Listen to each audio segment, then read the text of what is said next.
Okay, look at Rwanda. Rwanda is a country that is doing very well. If you've been to Rwanda, you see that it has good roads, it takes care of its citizens, it has a strong passport. There has been one leader there that has been leading them for how long? Even though I'm not in support of that, right? Even though I'm not in support of that, but he has been there leading them for a very long time. But still, that is an African country being led by an African man.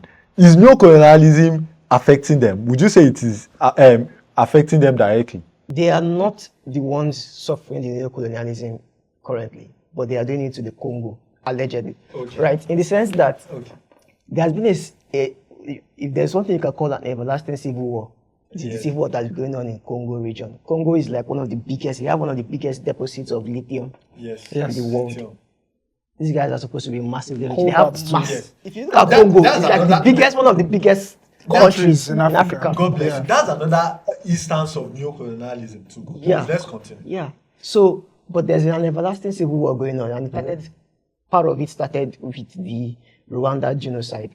After many of the Hutus were sent out of the country when the Tutsis won the war, what they did was that, I think the Tutsi government rather that won, or the army that won, wanted to kind of keep those elements at bay, right? So since then, they've been funding this sort of like attack on, allegedly attacks on Congo, basically to destroy those elements, right? And to keep them away from their borders. And then, they've been blamed for it for a lot of times. They deny it, but there are a whole lot of evidence is basically that some media agencies have found that show that they are supplying weapons to these rebels, because the rebels have now metamorphosed from just fighting Rwanda to now fighting the Congolese government that was there. So it's like exactly. So it's like a endemic civil war that looks like it has no end. Look at Congo, please. I want to ask you. Look at Congo.